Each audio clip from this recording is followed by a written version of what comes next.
Bonjour à tous, je me présente, Liliana Gaillot, étudiante en ATM en publicité et employée chez Boréal. Je vous invite à venir avec moi dans les coulisses de Boréal et découvrir certaines des personnes qui permettent chaque jour de réaliser vos rêves.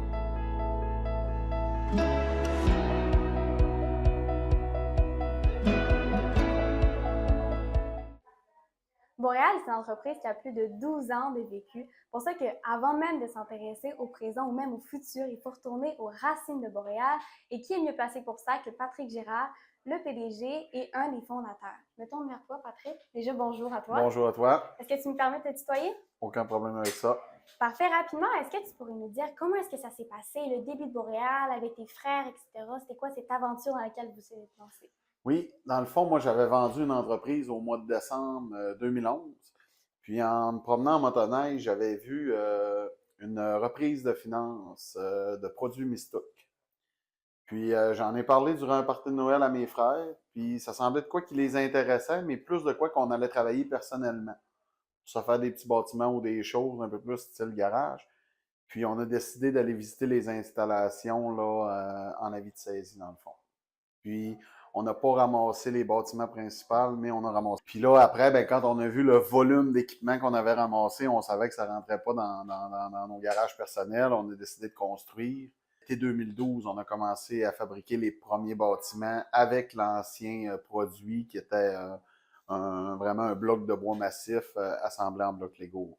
À toutes les années, le produit il a évolué. Comment est-ce que tu dirais Oui, qu'on le produit a beaucoup évolué. Là, fin d'année 2012, mon frère François aurait été meilleur pour l'expliquer, mais je crois que fin de l'année 2012, là, les normes ont changé. Puis on a tombé avec des normes d'isolation obligatoires.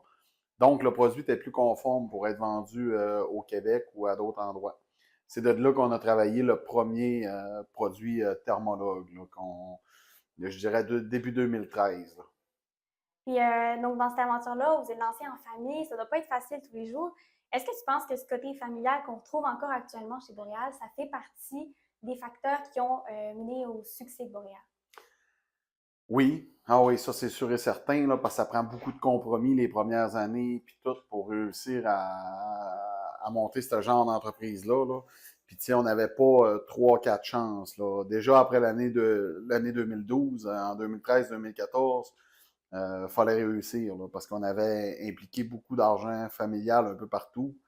Fait qu'on avait de la pression. Puis oui, c'est sûr que c'est de quoi qui a continué à. T'sais, mes garçons viennent toutes les semaines, puis c'est de quoi qui a continué là, au fil du temps, puis je crois que c'est de quoi qui est super important. Et au fil des années, c'est combien de bâtiments qui ont été construits en tout? Est-ce que tu sais à peu près? Ben moi, le dernier chiffre que j'ai eu, on était passé le 1200 bâtiments de construits. Je sais que tu t'es impliqué dans les causes sociales. Je sais que ça te tient beaucoup à cœur. Est-ce que tu peux nous parler des causes spécialement que tu endosses? Ben, c'est sûr que la première cause que j'endosse beaucoup va être la dystrophie musculaire vue de la maladie de mon fils. Vu que c'est une dystrophie qui est extrêmement rare et qu'il n'y avait aucune recherche là, l'année passée, là, j'ai décidé de prendre un peu le dossier en main. J'étais allé à Nashville, puis j'ai essayé vraiment de comprendre un peu plus la maladie. Là. J'étais vraiment avec des PhD puis ces gens-là. Puis j'ai réussi là, en peut-être 3-6 mois là, d'assembler assez de fonds pour ramasser l'équivalent de 2 pour recherche mondiale là, pour la maladie de mon fils. Après ça, cette année, on s'est impliqué au niveau de Vive ma santé mentale. J'ai fait la présidence d'honneur. On a fini vendredi passé. On a ramassé un beau 112 500. Pour moi, le côté social communautaire, pour moi, est très important. Là. OK, c'est très touchant quand même comme histoire, etc. Ouais, c'est ça. Maintenant que tu connais, tu sais, que les personnes qui nous regardent connaissent mieux l'histoire de Boréal, etc., on peut peut-être s'intéresser un peu plus au futur. C'est où que Boréal s'en va? Et moi, j'ai toujours dit que j'allais prendre ma retraite, mais que Boréal allait avoir 100 millions de chiffre d'affaires. Puis là, j'ai l'impression que ça apporte ma retraite un peu trop jeune. C'est un beau problème, ça. Ouais, c'est ça.